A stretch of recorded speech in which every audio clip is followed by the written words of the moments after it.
What's up, Bitcoin Radio? It's your man, Joe Blackburn, and I'm coming at you today. New podcast, special guest, Mr. David Schwartz. He'll be on here shortly. Going to talk a little bit about Litecoin Foundation, man. We got the project director, who's going to interview with me today. And, we have World Crypto Conference coming up, as I've already had Adam on, who's the CEO over there. And, I'm really looking forward to this event. Like, Vegas Blockchain Week is getting really, really it's just everybody's getting excited. I'm talking to folks, we got a group chat rolling. It's just going to be a lot of fun. I'm also looking forward to, the Fortnite tournament. That the Litecoin Cup that's coming on. And then, that's one of the reasons why I wanted to get David on. I want to talk about, what's happening. I love the idea of the blockchain integrating into the gaming, sphere. So, this is a perfect opportunity for me to just talk a little bit about gaming and, just to kind of brag on, although I'm not really a Fortnite player, I'm playing in this tournament and I'm going to talk a lot of smack. I'm going to get my Twitter game rolling. I'm going to find out who's playing in it. Anyways, that's a whole nother topic. We'll get there soon. Nevertheless, we got David coming on here, project director, as noted. And, I'm really, excited to see what David's going to bring to the table here today. I think, there's a lot of things that the Litecoin Foundation are doing, and there's a lot of maybe, I don't want to say misunderstandings, but a lot of just unknowns. I mean, they're doing a lot behind the scenes, and they really take care of that project in so many different ways. But from an outside perspective, it's kind of a really unique relationship. And so, we'll ask David a lot about that. A side note is, as the episodes keep rolling in, I put out a tweet today about asking, if you got a project, if you have a person that probably should get, on Bitcoin Radio that you have found, really interesting, or a project that you think's awesome, I want to hear from you. Get them to send a email, joe@bitcoinradio.com. That's what I use only for Bitcoin Radio, correspondence. And, you send it to me and we can, at least start a conversation, or you can always connect me on Facebook. I want to talk to these people that are making a difference in the space. It's really special. It's really important to me to highlight what good is happening. We hear about all the negativity. Well, let's get it. Let's move past that if we can, right? Let's find the projects that are actually performing. All the projects that have been built from 2015, 2016, 2017, well, their products is coming to fruition right now, right? And there's a lot of great things happening. Anyways, but yeah, if you got someone who you think would be awesome, come on, please, give me a shout, let me know. I'll be happy to at least engage in the conversation. There's obviously no hard feelings, and there's no strings attached, as far as whether or not we are able to do something, but I'd love to at least be introduced. It's great to build relationships. Anyways, all right. So moving back over to Litecoin Foundation with David Schwartz, I'm going to go ahead and bring him on now. What's up, David, man? Welcome to WBTC, man, where Bitcoin lives. Yeah, how's it going? Thanks for having me on, man. Oh, man, it's my pleasure, dude. You guys got a busy month coming up, don't you? Yeah, busy's probably an understatement at this point. Yeah, I feel you. Well, David, I'm really glad to have you on. We were introduced by Jedediah Taylor, a friend of mine, CEO of Decent.bet. And, he was able to connect us for this opportunity. And I was really excited about getting a chance to have you on and let the audience kind of hear from you. So let's go ahead and start. Who are you? Where are you from? What do you do? Just kind of give us a short spill real quick. Yeah. So Dave Schwartz, I'm the project director for the Litecoin Foundation. I've been in that role since about exactly this time last year. So I've been in the role for about a year.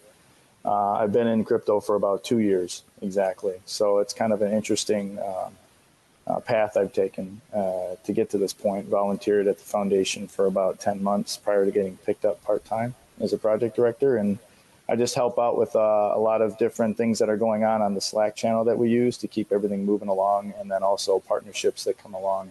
Sure. And then odds and ends here and there. Yeah, and as I noted in the introduction, there's a unique relationship there that Litecoin and Litecoin Foundation have with each other. Can you kind of give us a brief overview of what the Litecoin Foundation actually is to Litecoin?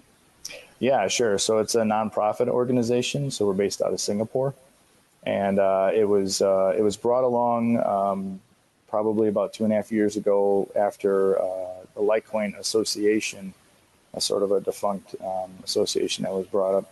There were some ideas on how it could probably be worked out better. And so Charlie, Franklin Richards, and a few other people decided to create the Litecoin Foundation from there. And it just it's grown organically. So there wasn't any pot of gold to start out with or anything, minus those who were contributing at the time. And it's gotten to the point where we have a little over 100 something volunteers around the world. Mostly everything is run by volunteers. The board directors don't get paid anything. There's just 3 people who get paid a small amount. It's more almost like a symbolic amount versus what most people get in other positions within the crypto space. But that helps you also see who's really dedicated to what's going on within the project itself. And it's really there to help with the promotion of awareness and adoption for the coin, the cryptocurrency itself. And that's really the role of the foundation. For sure. And you make a good point. And I love highlighting that, it's just, Litecoin's decentralized. Mm-hmm. It's a fork off Bitcoin. It's not like they have a CEO, although a lot of people obviously associate Charlie Lee as the CEO. He's not. He is the creator, and he's the Satoshi of Litecoin. But there's a lot of people who've gone into where Litecoin is today, and obviously, with them setting up Litecoin Foundation, you're obviously in a really high level spot, and you get to do a lot with this project. And clearly, you have, and I know you in our minimal time to get together, you're a smart guy. We have actually similar backgrounds. We're both veterans. We both worked in similar fields after our service, and I think it's really neat to kind of get your perspective on this because I relate to you so much. Now, with that being said, tell us a little bit about what's coming up for the Litecoin Foundation. Obviously, I mentioned, this is a busy month. So what's so busy about it? Well, we have the Litecoin Summit. It's the second annual Litecoin Summit. We're having it at the end of October. It's the 28th and 29th of October, actually. And it's at the start of what's called Blockchain Week, which is being run by World CryptoCon and Evolve Events. And they asked us way early in the year if we wanted to be involved in that, which was actually perfect because we were trying to figure out where we even wanted to have the second one. Awesome. Yeah, and so they're like, look, this is what we can do. Vegas. I mean, that's all you got to say. It made the choice a lot easier. Let's just put it that way. Yeah, so we end up picking up that, and we think it's going to be a great event, and we were able to really capitalize on last year's. Because last year we had it in South San Francisco. It was a great venue, and it was perfect for a brand new one. But we really wanted to outdo ourselves this year, and we decided to make sure that we had 2 full days of really quality speakers, a lot of different things going on. The space has really matured in the last year, right? So most conferences, conventions are really talking about speakers that are already within the space. People that are visiting are mostly within the space already. And so it just becomes this regurgitation. The location pretty much just changes, right? So we wanted to make sure we were doing something a little different. So we have a lot of great speakers, and you might have just seen on Twitter, like literally right now, we just came out with the announcement that we're going to have Ron Paul as a keynote as well. So we're really excited about that. I'm really excited about that. And, as I shared with you in private right after that came out, I was like, whoa, Ron Paul, that's like my hero, especially in this space, and Ron Paul has been a really huge ambassador for Bitcoin and cryptocurrency, and at least the credibility and legitimacy. So having him there, having him speak, although he is well known in the space, I mean, this is a guy who's all over Fox News, all over CNN at times, giving his opinion on world events, and people take him very seriously. A lot of people do think he might be a little bit crazy, but if you're in Bitcoin, you're a little bit crazy, or if you're in crypto, you're a little bit crazy to begin with, in a lot of respects. But I love what he's done for that credibility, and I cannot wait to hear him speak at the summit. Now, with this whole thing going on with the Litecoin Summit, I actually wanted to back up a little bit. Is Litecoin Foundation responsible for the MMA Litecoin? I guess just the sponsorship partnership that y'all had that one day. Yeah, that was a really that was a really cool thing. That's amazing. It was December. It was like middle December, and we have a guy, his name is Ilir Gashi. He's kind of like our community manager, and he works for the parent company of the UFC. And he happened to mention, that he's like, hey, I think they just came up with an opening for this next, it was a UFC 232. And it was supposed to be in Las Vegas. John Jones ended up having a few things come up, so they moved it to Los Angeles. But he's like, they have this spot open. Are you guys interested in maybe getting into that? And I said, yes, send me the guy's email.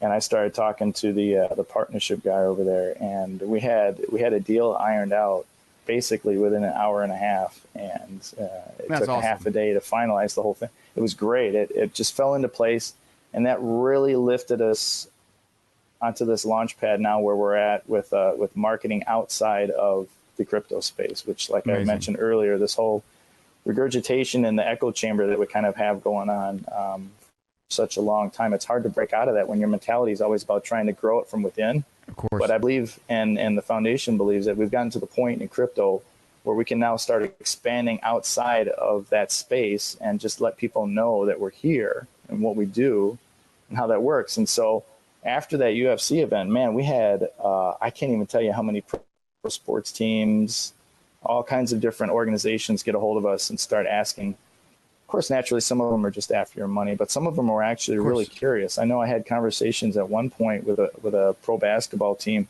and they were so, we kind of went through the normal. When you say pro basketball team, do you mean the NBA? Yes. Oh, wow. That's cool. Keep going. Sorry. Yeah. Well, we didn't end up doing anything with them because they're, one of their main sponsors is a bank. So I see.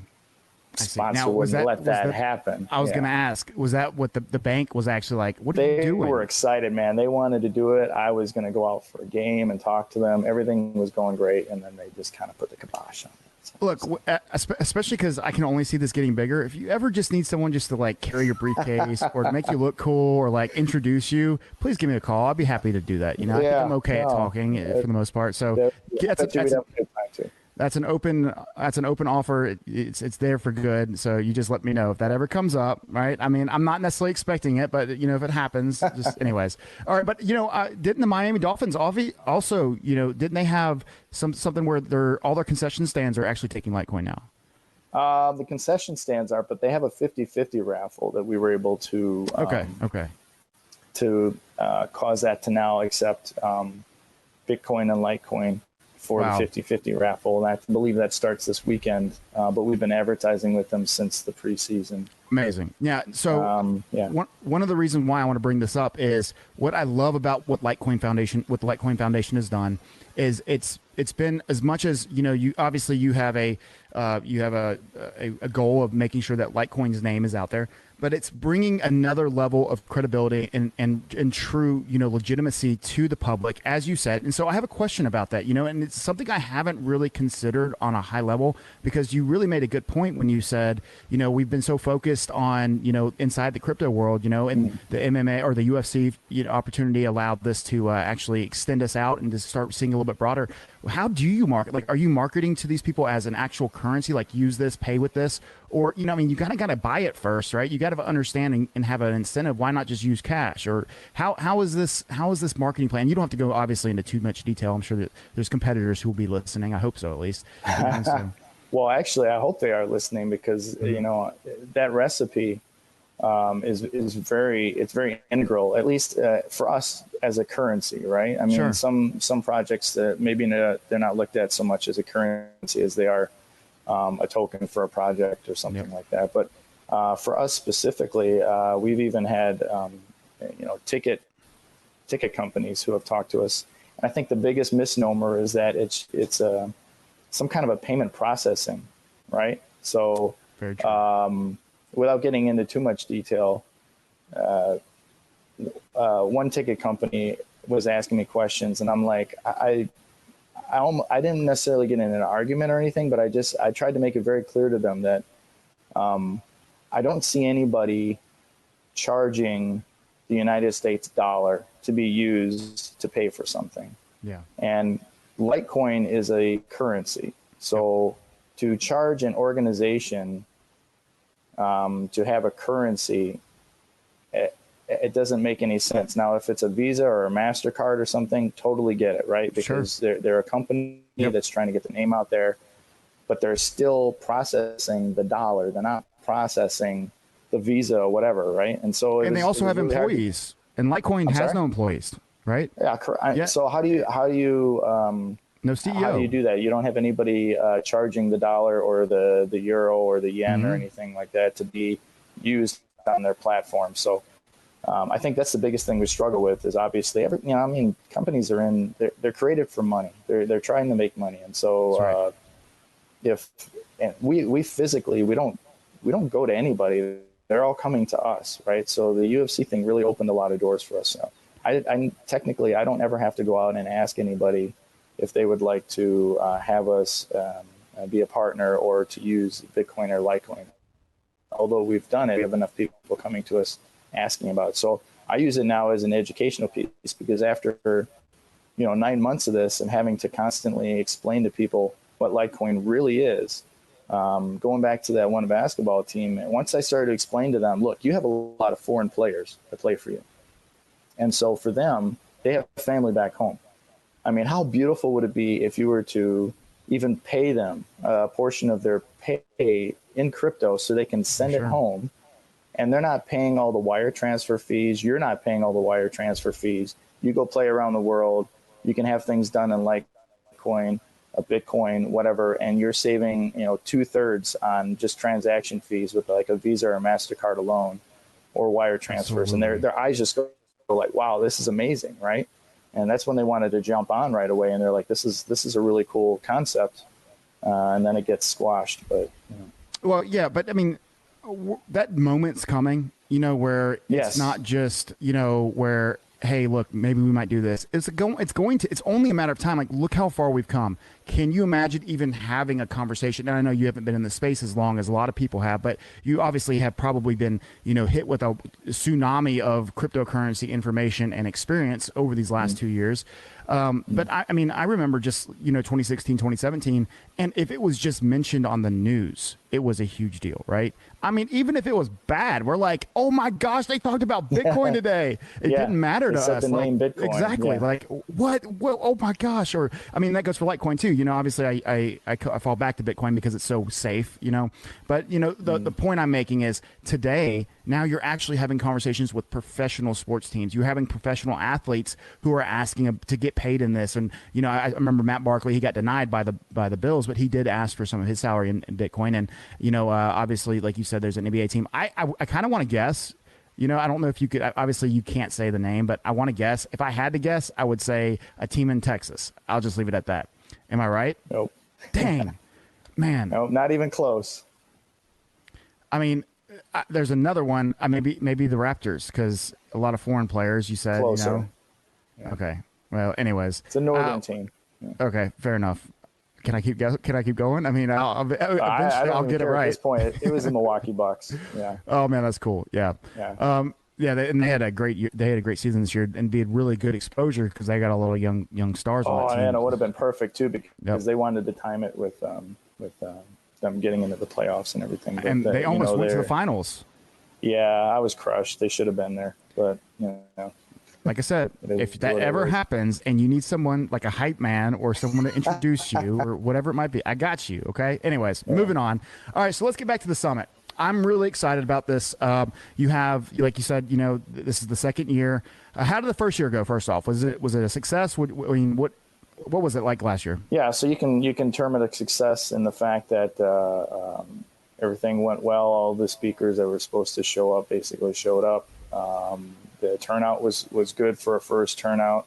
The funny thing is, you got to be really careful not to drink the Kool-Aid of the project or currency you're in, because you think everybody knows it, that you're going to have this great turnout and everybody's going to be really excited and so on and so forth. But in reality, most blockchain conferences are very broad in general in nature, and so you're able to get a larger turnout or a larger sampling of sponsors, so on. And we learned very quickly that Litecoin being not Bitcoin, first of all, and second, very specific in what our conference was about, you had to work 2-3 times harder to get the same kind of a turnout that you were expecting to get, just to kind of, basically break even or whatever. But as far as like content and turnout and quality of speakers and sponsors, I thought it went really well.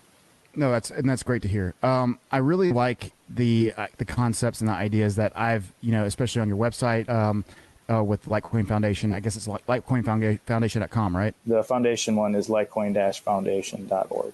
Going into Vegas this year, what are some of the goals? What are some of these, things that people can anticipate? Why should people want to come this year, especially if they weren't there last year? Well, especially if they weren't there last year. We have, like I said, we've really kind of reached out past the crypto space. We have a panel on day 2 that has pro athletes on it that are into crypto, right? So Ben Askren, the UFC fighter, will be there. CJ Sapong, who plays for the Chicago Fire, the Major League Soccer. He's going to be there. We have Landon Castle from NASCAR. He's going to be there. Ty Atkinson used to play for the Dodgers. He's going to be there as well. And we have Vesa the artist. We have Magical Crypto Friends are there. We have Caitlin Long. So anybody who really studies where Bitcoin's going in the space in general, Caitlin Long has been a great advocate for cryptocurrency and for blockchain companies and the state of Wyoming, and that's kind of spread throughout the United States now. She'll be there. Pomp will be there. We just mentioned Ron Paul is going to be there. So there's a lot of great things going on. But the cool thing is this year, in between the end of day one and the after party, so the after party starts at 10 p.m. and the first day of speakers ends at like 5. In between there, from 6 to 10, we have what we believe is the first gaming tournament ever to have the winnings given out in cryptocurrencies. And we called it the Lightning Cup Series. And so that's actually being brought to you by my own company, Cornerstone Global Management, and then also Decent Bet and World CryptoCon. And so the foundation's involved in that too, but we're the ones that are kind of putting that together for them, and that's in between, right? In between. Yeah, and so people can go from... Say again? I'll be at both, and I will be participating in at least one of them. I didn't get an invite to participate in the other one, but that's okay. I'm not mad about it. Full day of speakers, right? So you get to hear all these great people. Yep. And then you can go straight to that to get some quick dinner, and then you show up at this gaming tournament where you have 4 battle royals that go on, and then they have a finals on top of that. And then from there you go to an after party where you can talk to Charlie Lee, you can talk to Ron Paul, you can talk to Pomp, you can talk to whoever's there. All that's included and in the Litecoin Summit ticket, right? And then you have day 2 right after that. But if you don't want to go to the summit, you can pay $45 for the gaming tournament and the after party and still go to those. So if like you're showing up a day early for World CryptoCon, you can still go to the tournament. Just pay $45. Yep. Whole night's worth of entertainment for you right there. It's gonna be a lot of fun. I think his name's Jonathan Abram. He's a first round draft pick from the Oakland Raiders. He's going to be there. He's going to be playing with, in the same location you are. Hey, let him know I'm coming for him. All right, let him know. I've been working on my building. I've been working on my aim. I'm coming. Like I'm not a great Fortnite player, but between now and the Fortnite tournament, I will have put together, I think, a Rocky style training regimen to get me prepared for this. I'm really excited. I think this is a wonderful way to incorporate, just like a avenue of where cryptocurrency can fit in really easily and really quickly. And I think about this. Fortnite runs all these tournaments every week, right? And they do it on their actual game. And I'm just now looking at this again, looking back at Fortnite because obviously I'm playing in the tournament. And truth be told, I'm practicing not to win so I don't look really stupid, right? And I'm not the first one eliminated because that's going to be Jedediah. I hope he's playing because I'm really coming for him. Well, Abrams is part of that generation. Either you or Michael Nye, because he told me today that he's going to be in it. So awesome, man! Is he Fortnite? I didn't know he was a gamer. I'll have to he was like, so I was talking to him about it, and then after I kind of explained some of it, he was like, "Oh crap, I'm going to have to start practicing again." I know, man. That's how I feel. Like I just don't want to get whipped. I don't want to get my butt kicked in front of everybody, right? Anyways, but I actually have a gaming Facebook group too. It's not as big as Crypto Coin Trader, but there's several thousand people in it, and I obviously really enjoy at least what the space can provide, the crypto space can provide for gaming. And I don't know why Bitcoin and Litecoin aren't you should reach out to Fortnite. I mean, if you guys probably already have at some point. We've tried a couple times to get into the gaming space. The problem with that is some of them just really aren't comfortable or know enough about cryptocurrency. Crazy. They hear whatever you hear in the news, and the news it's not always positive, and so that's what they pick up on. And so they're kind of like, well, I mean, we're interested, but I think we're going to wait a little while. The only way that they would be interested is if like you took a big gob of money and you threw it at them, right? Yep. And then they'd be like, oh, okay, well that makes sense now. Yeah, of course. Yeah. Of course I was interested. I mean, why wouldn't I be? Right. Anyways, that makes complete sense. And again, I think this is going to be a really fun experience for a lot of people and a lot of opportunities for some publicity. When you get a tournament, a Fortnite tournament, Lightning Cup, and it's all really And let me say this too, and I mean this as a compliment, obviously, and not to be overly complimentary, which I have a tendency to do at times when I get excited.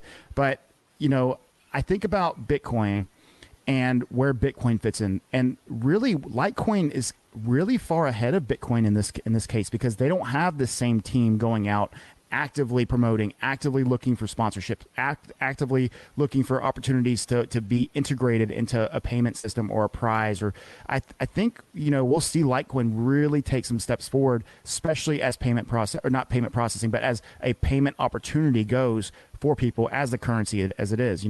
I mean, it only makes sense to transact this way. Right. There is an entry and an exit issue for a lot of people. But, BitPay at some point, if it's not BitPay, it's going to be somebody else who comes in and does it right, which is going to allow this so much more ease of use for everybody. Somebody's going to do it right. And it's all coming together. Like, we're watching it unfold before our eyes. And you guys are in the forefront of this fight, of this this credibility issue that I keep bringing up, is that it's just not out there. People aren't seeing it being used, And yeah. I remember when Apple Pay first, like, you can put your credit card on your phone and you can just swipe it over the thing and it works. I'm like, man, someone's going to steal my phone and just use my Apple Pay. Well, I've never heard of anybody's Apple Pay getting, stolen that way or used. And not to mention the fact that, even though I thought it was dumb at first, it took like a moment's time of seeing a couple of friends of mine use it. I'm like, wow, this makes complete sense now. I get it, right? And I can't wait to see crypto and Litecoin, among others. And of course, I'm unbiased on who does it. Whoever does it is great. I'm rooting for Litecoin, and that's an absolute fact, and I don't want you to obviously take that the wrong way. But I hope you guys are the ones who do it. I think you have a wonderful team, and there's so many. I mean, you're 7 years old now, right? 7, 6, 7? 8. 8. Oh my gosh. Yeah. Dude, what is it? 2019. That's appreciate amazing, that though. But it's interesting. I was just talking to somebody about this the other day. It's really hard for Litecoin to do some of the things Bitcoin has done. Bitcoin was the first, and they have a huge, very, very loyal following. Sure. And a lot of people built what you see now, like companies within the space, they built it around Bitcoin, right?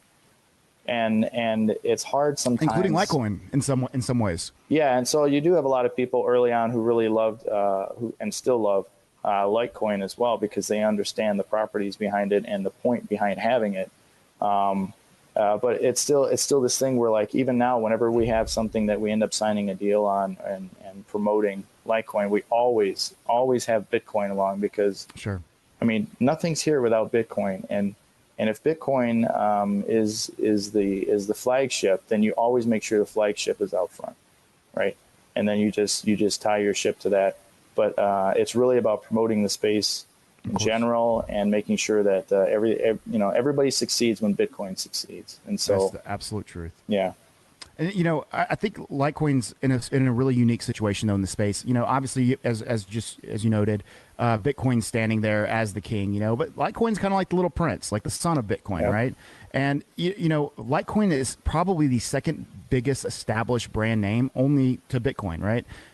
Being the first, and it's so much more. I mean, and I'll take the Ethereum, which I still love Ethereum. I'm so proud of Vitalik and what they've created over there, and they're gonna figure this stuff out, right? But it's still like Litecoin's doing something completely different than what Ethereum's doing. Yeah. And for Litecoin, you don't need anybody.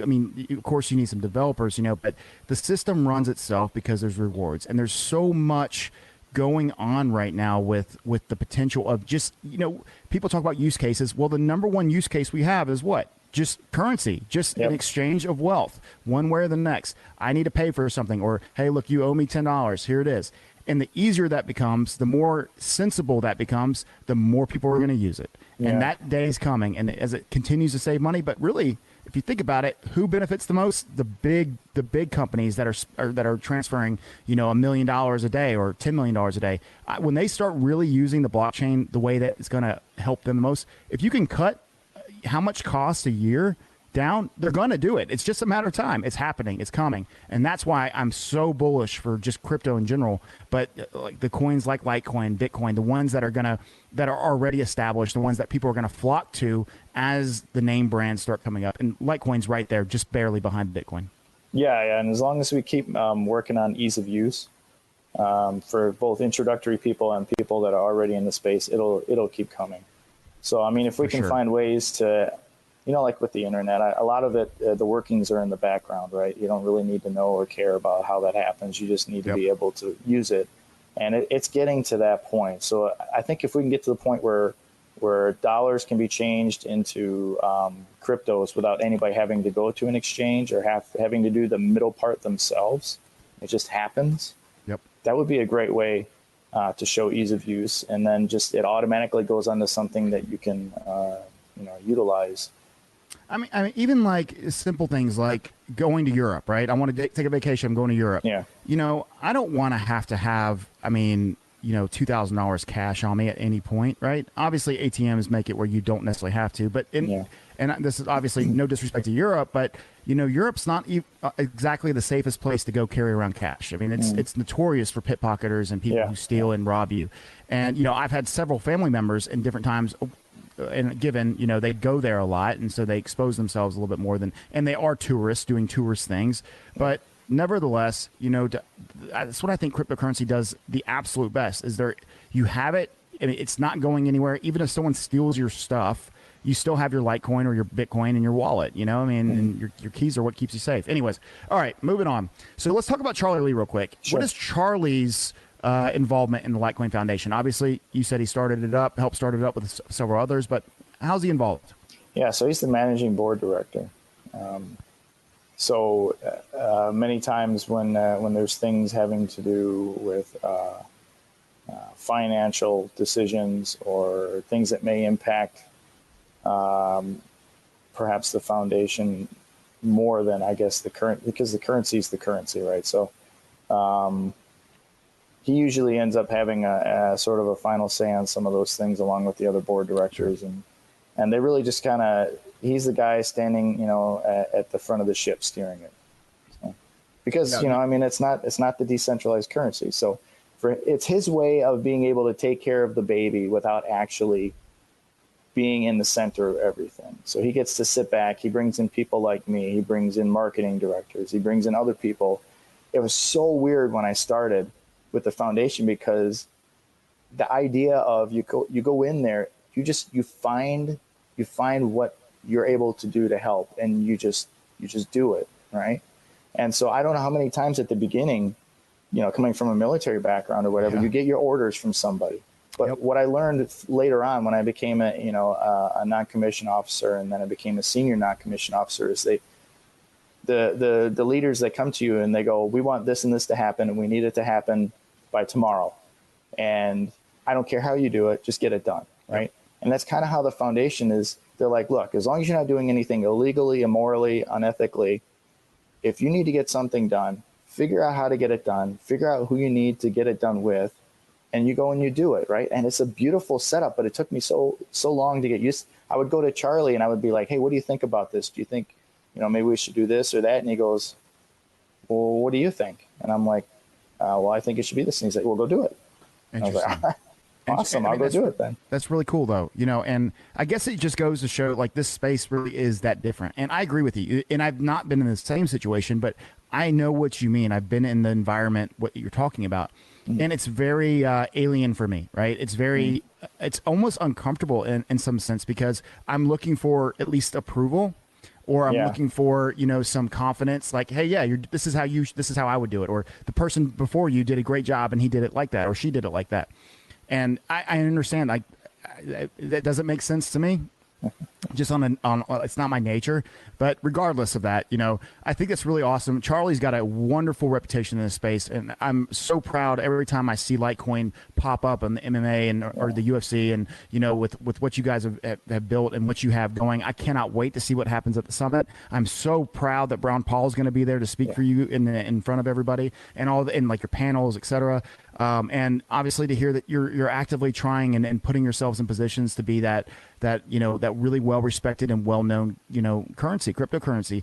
I mean, the brand Litecoin is very strong, and it is absolutely in the forefront of people's minds when they say crypto. And again, as noted, Bitcoin will probably come first out of most people's mouth, but Litecoin is that baby brother, or maybe the son or the prince, or however you want to say it.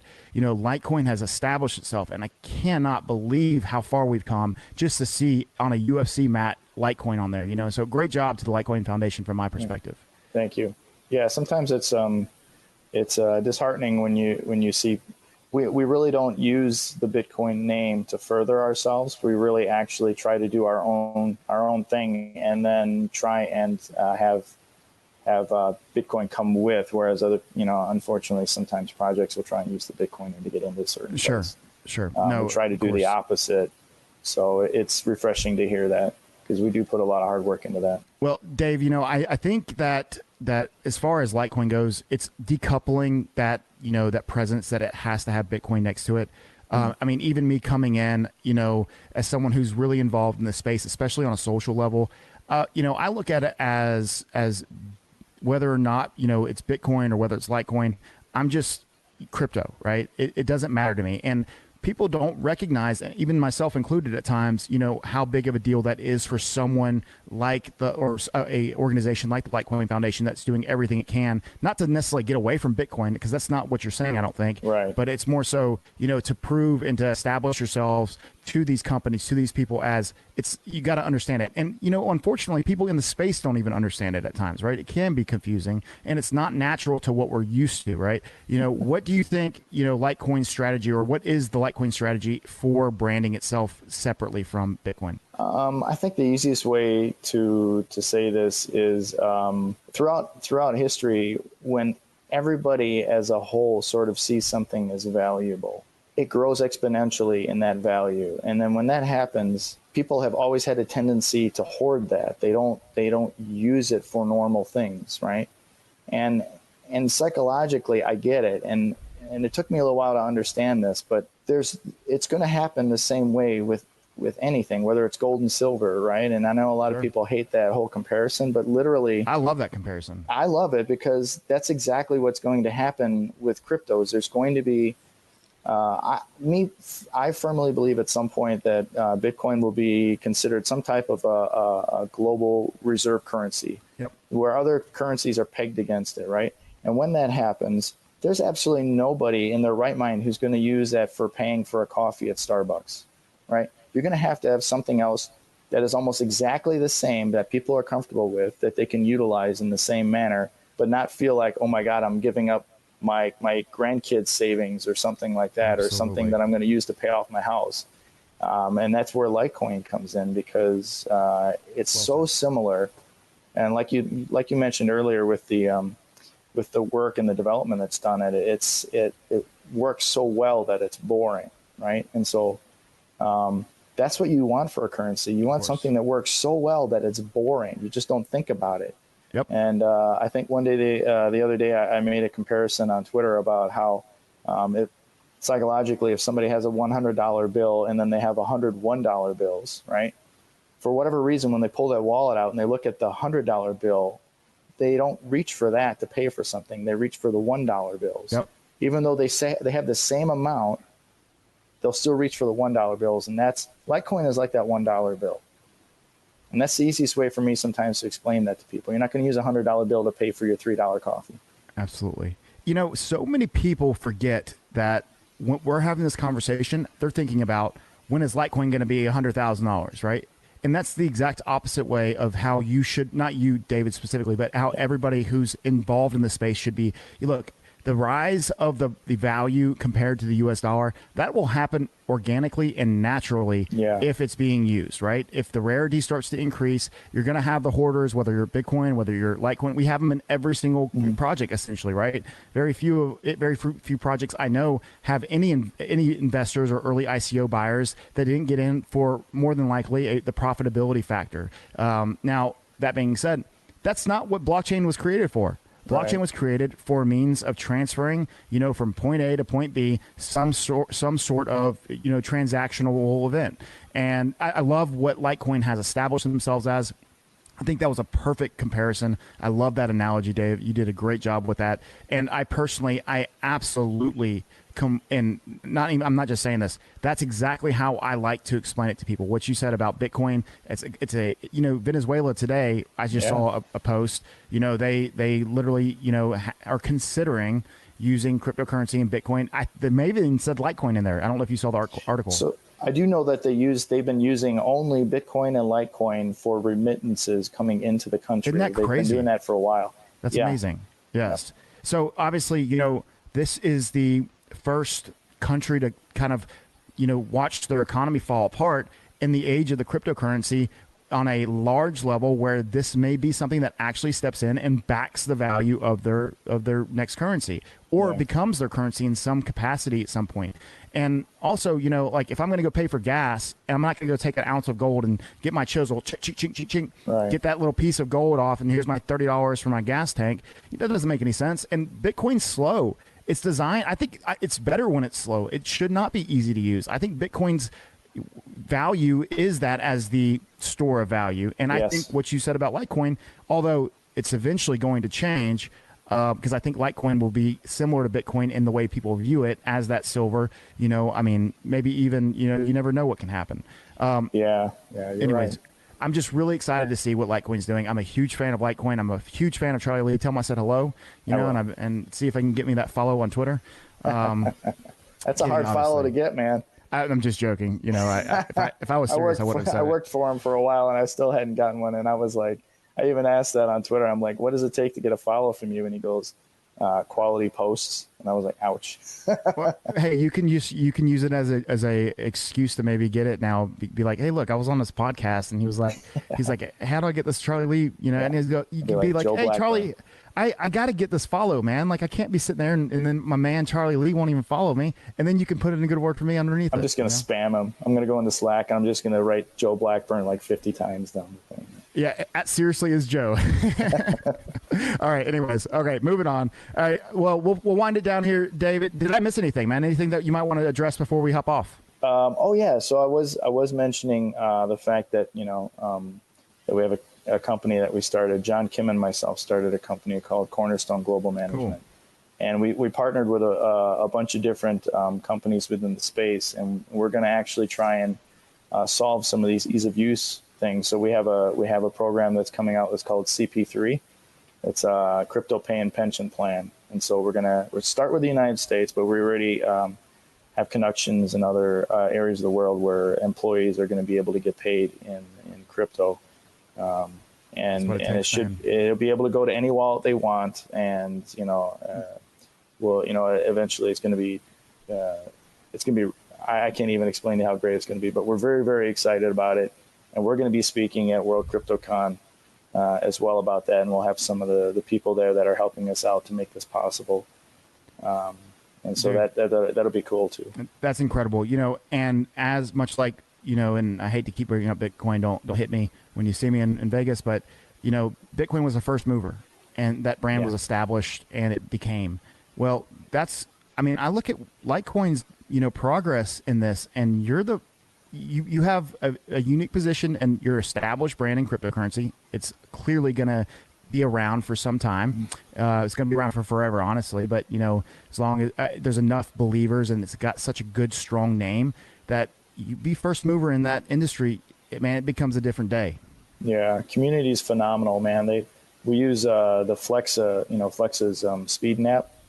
Litecoin above it, I mean, they just blow everybody else away with the community using the speed nap to pay for everything. Baskin Robbins, whatever, you know, AMC, Absolutely. Going to a movie.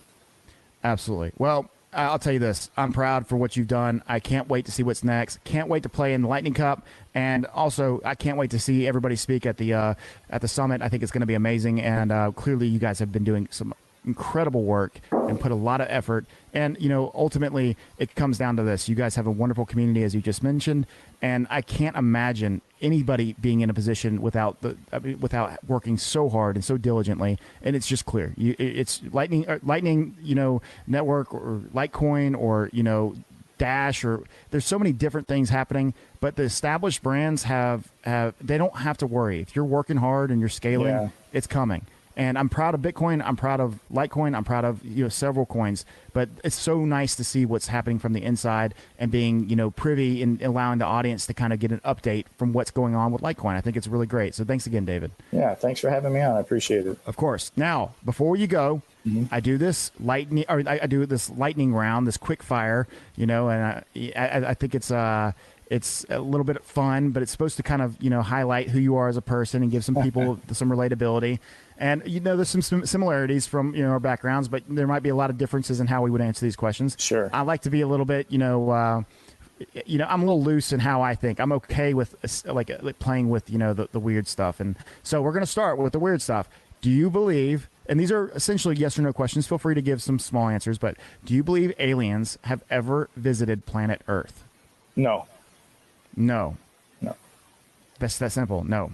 Yep. That's simple. No aliens. Okay. Great answer. There's nothing right or wrong about that, even though I think you're probably wrong, but I'm just joking. All right. Favorite shoe brand? Favorite shoe brand?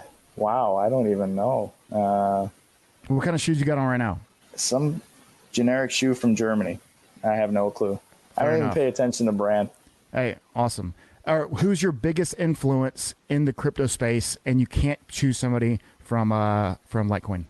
Oh, you're kidding me. Okay. You can. You can, but you also have to have somebody else.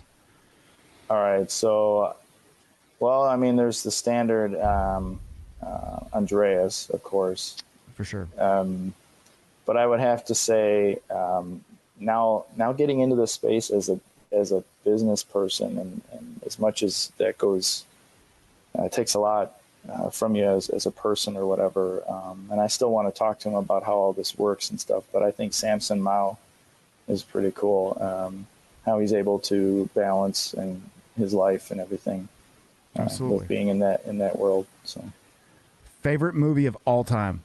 You can I do allow 2 answers to this question. Okay, so Field of Dreams. Classic. Yeah, I love the hey Dad, you want to play catch theme, because it's just touching for a guy.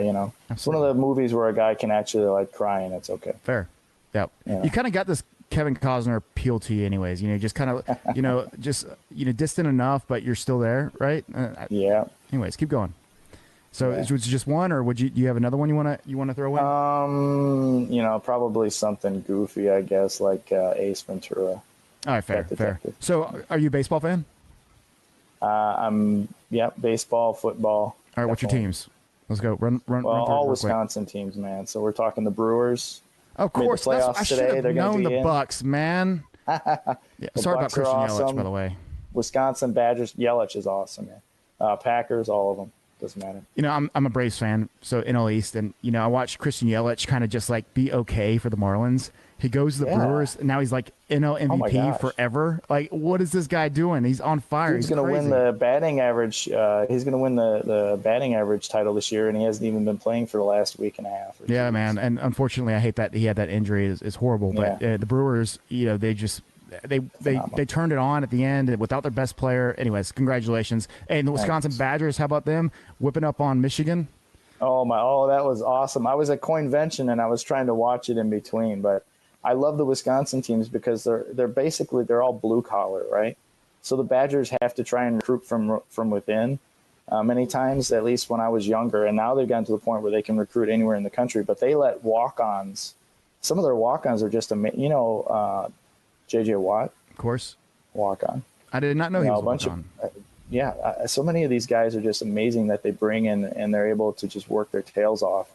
Well, it's so cold in Wisconsin. Nobody wants to go outside or go recruit. They have to recruit so many. Just show up to practice one day and like you might have the next Michael Jordan, whatever, or Tom Brady. It's just cold.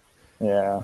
Anyways, all right. Well, look, hopefully that was not too personal. I hope you enjoyed your quick fire there. But look, once again, David, I appreciate you coming on, man. No, I appreciate having me on anytime, man. It'd be great. Of course, and we'll discuss more once we're in Vegas. But I'd love to make sure that we got a chance to highlight the whole Lightning Cup, and obviously I'm going to be playing in it. But if there's some things that we can do, obviously I'm down for it. So, anyways, all right, Bitcoin Radio, you know what to do. Oh, David, where can everybody find you at? They can find me at DaddyCool1991 on Twitter. Nice. And also, you might have anybody else or any emails like info at if they were interested in maybe getting a ticket, how would they find out? Oh yeah, sure. For the summit, it'd be litecoinsummit.org. And I'm trying to remember exactly where the Lightning Cup Series one was. But if they go on the World CryptoCon website, they can find it under events. Absolutely. Well, I can't wait to go. Hey, folks listening at home, if you're not going to Vegas, you're wrong, and you need to get on a flight and get your butt up there. We're going to have a lot of fun. This is you got to go to the conferences. You got to go to these summits. Come and meet the folks. If you want to take this space seriously, there's no better way to both have a vacation and have an education at the same time. It's so much fun to see these people. The space is still barely small enough. It's not going to be like this for much longer, but the space is small enough still where you can go up and you can shake Ron Paul's hand. You can go shake Charlie Lee's hand. You can go shake David Schwartz's hand, right? And, these are special moments that you're going to miss if you don't and go and engage, right? And now this isn't for everybody, and I shouldn't make it sound like everybody has to go. But if you love this space and you see a future in it, you might as well arm yourself with the education and the knowledge and the know-how. Anyways, until next time, WBTC, this is where Bitcoin lives. Take care of the crypto space. If we don't, who will? You already know the answer. I'm doing my part. David's doing his part. Who's doing your part? Not you yet, right? Let's see it. Let's do it, and let's do it big. Until next time, we'll see you soon, Bitcoin Radio.